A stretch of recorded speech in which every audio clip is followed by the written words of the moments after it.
శ్రీమాత్రే నమ. జై గురు దత్తాత్రేయ నమ. ఈ వీడియోలో మనం జనవరి నెల మాస ఫలితాలు సింహరాశి వారికి ఏ విధంగా ఉండబోతున్నాయి అని తెలుసుకునే ప్రయత్నంలో సింహరాశి వారికి ఈ నెల ప్రారంభంలో 5 గ్రహాలు పంచమ స్థానంలో సంచరించడం జరుగుతూ ఉంది. ఇందులో ప్రధానంగా పంచమ స్థానం అన్నది ఒక విధంగా కోణస్థానమై లక్ష్మీ స్థానం అయినప్పటికీ కూడా అందులో ప్రవేశించిన శుభగ్రహాలు ఒక విధమైన ఫలితాన్ని, పాపగ్రహాలు ఒక ఫలితాన్ని ఇవ్వడం జరుగుతూ ఉంటుంది. అయితే ప్రధానంగా పంచమంలోకి ఏ గ్రహం వచ్చినా వృత్తిలో సడన్గా మార్పులు ఇవ్వడం జరుగుతూ ఉంటుంది. అంటే దశమాత్తు అష్టమ స్థానం కాబట్టి కొంతమందికి కొత్తగా ఉద్యోగం రావచ్చు, కొంతమందికి ఉద్యోగం పోగొట్టుకోవచ్చు. ప్రధానంగా కొత్తగా ఉద్యోగ ప్రయత్నాలు చేస్తున్న వారికి చాలా వరకు ఇది ఒక సువర్ణ అవకాశంగానే మనం చెప్పుకోవచ్చు. అంటే మీ యొక్క ధనం సంపాదించే ఉద్యోగం ద్వారా సొంతంగా ధనం సంపాదించే యోగం సింహరాశి వారికి ప్రారంభమైంది. ఎవరైతే డిగ్రీ పూర్తి చేసి ఉద్యోగం కొరకు ఎదురు చూస్తున్నారో వారికి ఉద్యోగ ప్రయత్నాలు చాలా వరకు ఫలిస్తాయి. అయితే దీనితో పాటుగా మరి ఈ పంచమ స్థానం ఏమవుద్దంటే సప్తమ స్థానానికి లాభస్థానం అవుతుంది. దానివల్ల మీరు స్త్రీ అయి ఉంటే, అంటే సింహరాశిలో మీరు స్త్రీ అయి ఉంటే మీ యొక్క భర్తకి, జీవిత భాగస్వామికి ఉద్యోగ ప్రయత్నాలు ఫలించడం కానీ, వారి యొక్క ఆదాయం పెరగడం కానీ, ఏదో ఒక లాభం వాళ్ళకి ఆ గ్రహ కారకత్వాన్ని బట్టి లభిస్తూ ఉంటుంది. అంటే మీరే ఒక పురుషుడు అబ్బాయి అంటే మీ యొక్క భార్యకి అటువంటి గొప్ప అవకాశం అన్నది ఈ సమయంలో రావడం జరుగుతుంటుంది. ప్రధానంగా మీరు ఈ సమయంలో మీ యొక్క ప్రొఫెషన్, అంటే మీ యొక్క వృత్తి మార్చాలనుకుంటే ఇది చాలా వరకు మీకు ఈ గ్రహస్థితి ఉపయోగపడుతుంది.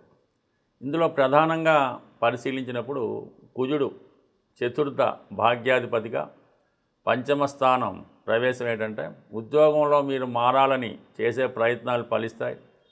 మీ పిల్లల యొక్క అభివృద్ధి కొరకు మీరు చేసే ప్రయత్నాలు చాలా వరకు ఫలిస్తాయి. అంటే వాళ్ళకి ఏదైనా పెళ్లి సంబంధం సెటిల్ చేయడం కానీ, వారికి ఏదైనా కాలేజీలో సీటు ముందుగా రిజర్వ్ చేయడం కానీ, లేదంటే ఒక స్కూల్లోనో కాన్వెంట్లోనో సీటుని రిజర్వ్ చేసుకోవడం జరుగుతూ ఉంటుంది. లేదా పిల్లల పేరుతో మీరు కొంత స్థిరాస్తి సేకరించడం కానీ, వారి పేరుతో కొంత ఆస్తి రాయడం కానీ జరిగే అవకాశం ఉంది. బట్ ఏదో ఒక శుభకార్యం పిల్లల విషయంలో జరిగే అవకాశం ఉన్నది. స్వయంగా రాష్ట్రాధిపతిగా ఉన్నటువంటి రవి కూడా 5వ స్థాన సంచారం వల్ల వృత్తిపరంగా కొన్ని కఠిన నిర్ణయాలు తీసుకుంటారు. వృత్తిలో మారాలనే మీ ఆలోచన తప్పకుండా నెరవేరుతూ ఉంటుంది.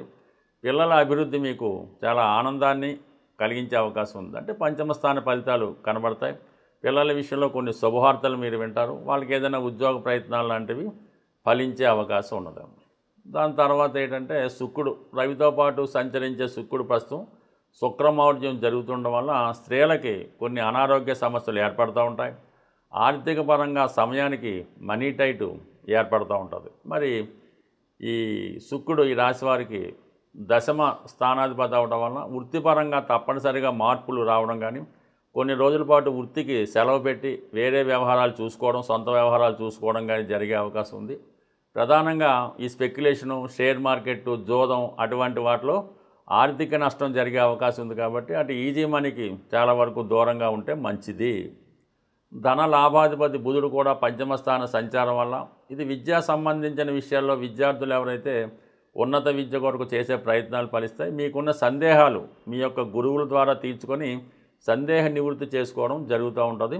అలాగే కొత్తగా ఏదైనా ఉద్యోగ ప్రయత్నాలు కూడా చాలా వరకు నెరవేరుతాయి. ఇవన్నీ కూడా 15వ తారీఖు వరకే ఉంటాయి. ఈ 14వ తారీఖున రవి 6వ స్థానంలోకి మారడం వల్ల ఆటోమేటిక్గా ఇంటర్వ్యూలో విజయం లభిస్తుంది. శత్రువులపై సక్సెస్ సాధిస్తారు. ఆరోగ్యపరంగా కొంత శ్రద్ధ తీసుకుంటారు. అయితే ప్రధానంగా పెద్దవారితో విభేదాలు కూడా రావడం జరుగుతూ ఉంటుంది. కుజుడు 6వ స్థానంకి రావడం వల్ల క్రీడారంగంలో ఉన్న వాళ్ళకి విజయం లభిస్తూ ఉంటుంది. పోలీస్ డిపార్ట్మెంట్లో ఉన్న వాళ్ళు చాలా స్ట్రిక్ట్గా, చాలా చాకచక్యంగా విధి నిర్వహిస్తారు. మీరు ఏదైతే గోల్ సాధించాలనుకుంటారో ఆ గోల్ ఈ సమయంలో సాధించడం జరుగుతూ ఉంటుంది. మరి శుక్రుడు 6వ స్థానంలోకి రావడం వల్ల మరి స్త్రీలతో విరోధం ఏర్పడుతూ ఉంటుంది, స్త్రీల యొక్క అనారోగ్య సమస్యలు ఎదురవుతూ ఉంటాయి. అలాగే అనవసర విషయాల్లో ధన నష్టం జరిగే సూచనలు ఉంటాయి. బట్ ఏదైనా ప్రధాన సమస్య పరిష్కారం అవుతుంది. ఏదైనా పోలీస్ స్టేషన్ వ్యవహారం కానీ, కోర్టు సమస్యలు కానీ, పెద్ద మనుషుల సెటిల్మెంట్ కానీ ఈ సమయంలో మీకు అనుకూలంగా మారడం జరుగుతూ ఉంటుంది. అయితే ఒక విధంగా కొన్ని కొత్త అపవాదులు, నిందలు కూడా ఈ సమయంలో రావడం జరుగుతుంటుంది. ప్రతి వ్యక్తి కూడా అందరికీ న్యాయం చేయలేకపోతుంటాడు.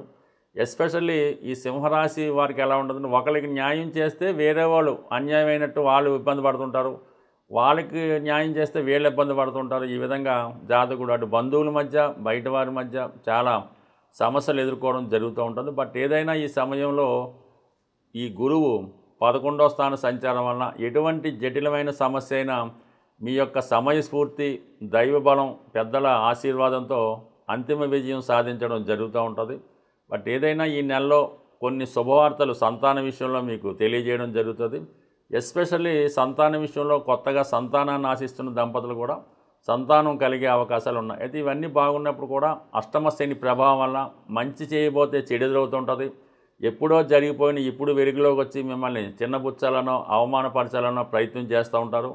అలాగే మీరు కూడా అక్కర్లేని భయాందోళన పడుతూ ఉంటారు. ఏదైనా సమస్య వచ్చినప్పుడు దాన్ని కంప్లీట్గా మీకు సంబంధం లేనప్పుడు దాన్ని ధైర్యంగా ఎదుర్కొని చేసుకోవడం మంచిది.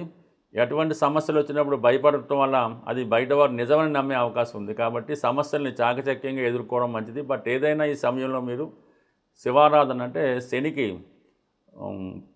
ఏంటంటే మనం ఇప్పుడు పరిహారం చేయించుకోవాల్సి ఉంటుంది. ఈ ప్రయత్నంలో మీరు శని భగవానుడికి తైలాభిషేకం కానీ, శివునికి రుద్రాభిషేకం లాంటిదో, శివునికి అభిషేకం లాంటిదో చేసుకోవడం వల్ల, నిరంతరం శివనామ స్మరణ చేయడం వల్ల, ప్రతిరోజు విభూతి ధారణ వల్ల ఈ అష్టమ శని ప్రభావం నుంచి మీరు బయటపడితే మిగతా గ్రహాలు మీకు అనుకూలంగా ఉపయోగపడడం జరుగుతుంది.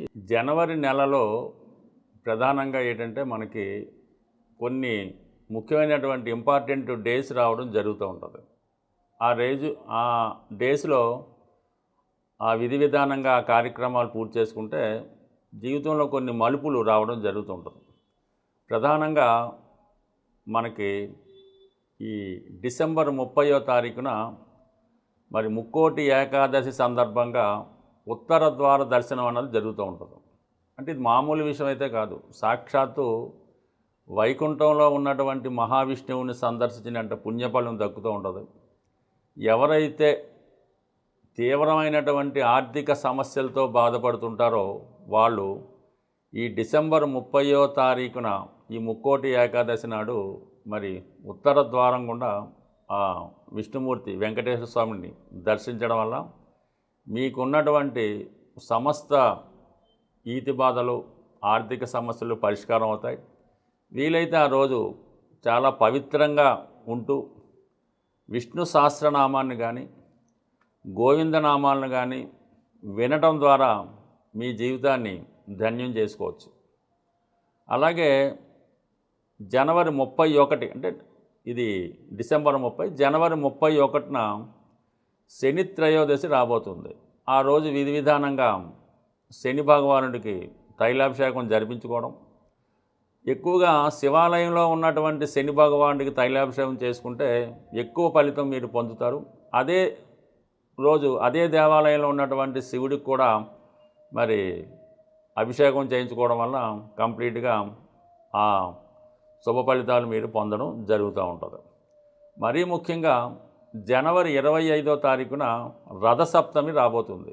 ఆ రోజు మీకు ఉన్న ఆచారం ప్రకారం, మీ గ్రామ ఆచార ప్రకారం సూర్యదేవుణ్ణి మరి పాయసం తయారు చేసి నైవేద్యంగా పెట్టి పూజించడం వల్ల అనారోగ్య సమస్యలతో ఎవరైతే ఇబ్బంది పడుతున్నారో వాళ్ళు ఈ అనారోగ్య సమస్యల నుంచి బయటపడి సంపూర్ణ ఆరోగ్యవంతులు అవ్వడం జరుగుతూ ఉంటుంది.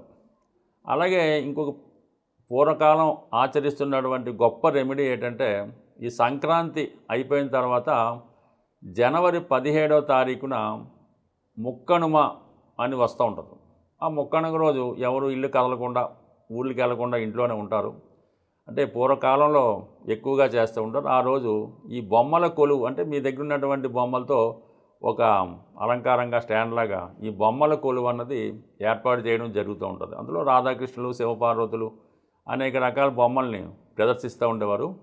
ఈ బొమ్మల కొలువు మీరు ఏర్పాటు చేయడం వల్ల కానీ, ఎవరన్నా ఏర్పాటు చేస్తే ఆ బొమ్మల కొలువు సందర్శించి అక్కడ వాళ్ళు ఇచ్చినటువంటి ఈ వాయినం అది స్వీకరించడం వల్ల 2 ప్రధాన సమస్యలు సాల్వ్ అవుతాయి. ఒకటేంటంటే వివాహం కాని ఆడపిల్లలు ఈ బొమ్మల కొలువు పెట్టినా దర్శించినా తొందరగా వివాహం జరుగుతుంది.